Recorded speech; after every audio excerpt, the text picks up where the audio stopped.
उन्होंने नया इतिहास रचा, नया इतिहास बनाया। आजादी के बाद 550 से ज्यादा रियासतों को एक साथ जोड़ने का असंभव कार्य को उन्होंने संभव करके दिखा दिया। एक भारत श्रेष्ठ भारत का विचार उनके लिए सर्वोपरि था। इसलिए आज सरदार पटेल की जयंती का दिन स्वाभाविक रूप से राष्ट्रीय एकता का महापर्व बन गया है। जिस तरह हम 140 करोड़ देशवासी 15 अगस्त को स्वतंत्रता दिवस मनाते हैं, 26 जनवरी को गणतंत्र दिवस मनाते हैं, वैसे ही एकता दिवस का महत्व हमारे लिए प्रेरणा की पल है, गर्व की पल है। आज करोड़ों लोगों ने एकता की शपथ ली है। हमने संकल्प लिया है कि हम ऐसे कार्यों को बढ़ावा देंगे जो देश की एकता को मजबूती दें। यहां एकता नगर में ही एकता मॉल, एकता गार्डन, एकता के सूत्र को सशक्त करते दिखते हैं। साथियों, हर ऐसी बात जो देश की एकता को कमजोर करती है, हर देशवासी को उससे दूर रहना है। ये राष्ट्रीय कर्तव्य है। ये सरदार साहब को सच्ची श्रद्धांजलि है। यही आज देश की जरूरत है। यही आज एकता दिवस का हर भारतीय के लिए संदेश भी है, संकल्प भी है। साथियों, सरदार साहब ने देश की संप्रभुता को सबसे ऊपर रखा, लेकिन दुर्भाग्य से सरदार साहब के निधन के बाद के वर्षों में देश की संप्रभुता को लेकर तब की सरकारों में उतनी गंभीरता नहीं रही। एक और कश्मीर में हुई गलतियां, दूसरी ओर पूर्वोत्तर में पैदा हुई समस्याएं और देश भर में जगह जगह पनपा नक्सलवाद, माओवादी आतंक, ये देश की संप्रभुता को सीधी चुनौतियां थी। लेकिन उस दौर की सरकारों ने सरदार साहब की नीतियों पर चलने की जगह रीढ़ विहीन रवैये को चुना। इसका परिणाम देश ने हिंसा और रक्तपात के रूप में झेला।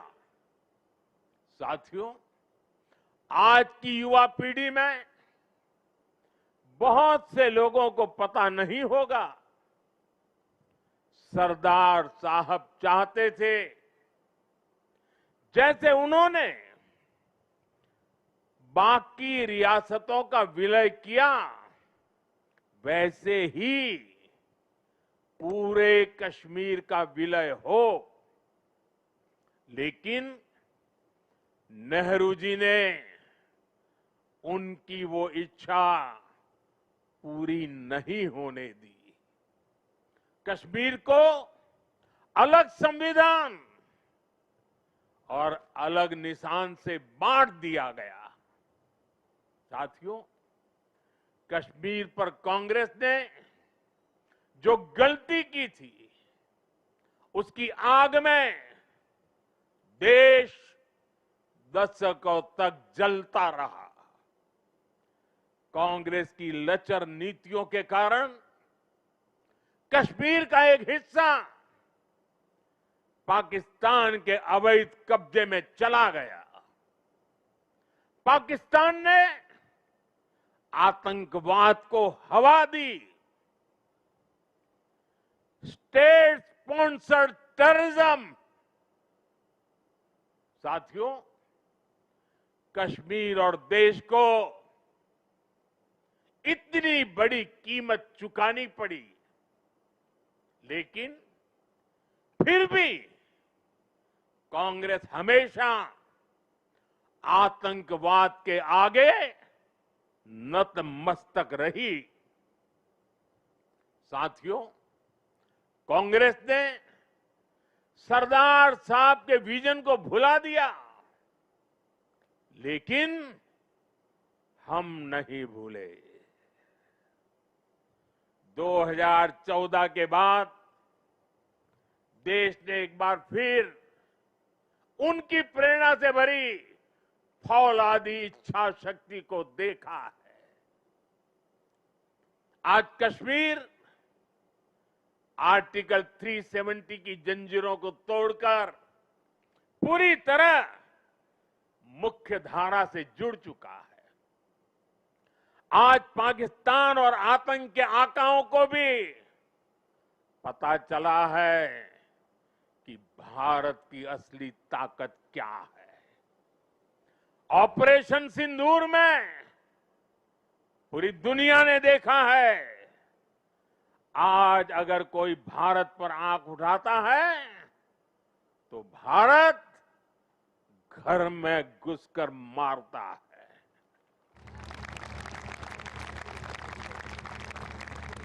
हर बार भारत का जवाब पहले से बड़ा होता है, पहले से ज्यादा निर्णायक होता है।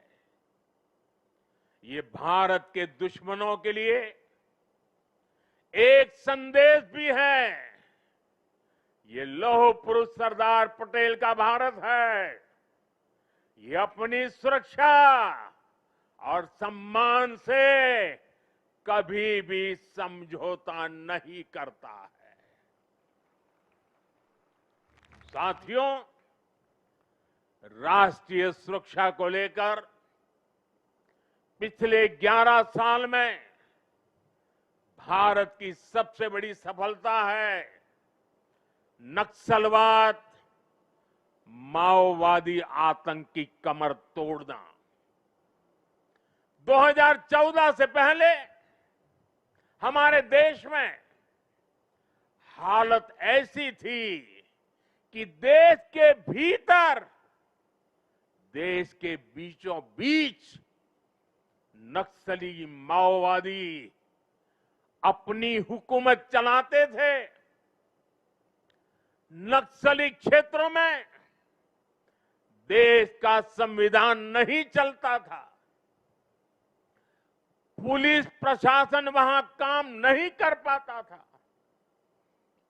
नक्सली खुलेआम नए नए फरमान जारी करते थे, सड़कें नहीं बनने देते थे, स्कूल, कॉलेज और हॉस्पिटल को बम से उड़ा दिया जाता था और शासन प्रशासन उनके आगे लाचार नजर आता था। साथियों, 2014 के बाद हमारी सरकार ने नक्सलवाद, माओवादी आतंक पर प्रचंड प्रहार किया। हमने शहरों में बैठे अर्बन नक्सलियों के समर्थकों, अर्बन नक्सलियों को भी किनारे लगाया। हमने वैचारिक लड़ाई भी जीती और नक्सलियों के गढ़ में जाकर उनसे मोर्चा लिया। इसका परिणाम आज देश के सामने है। 2014 के पहले देश के करीब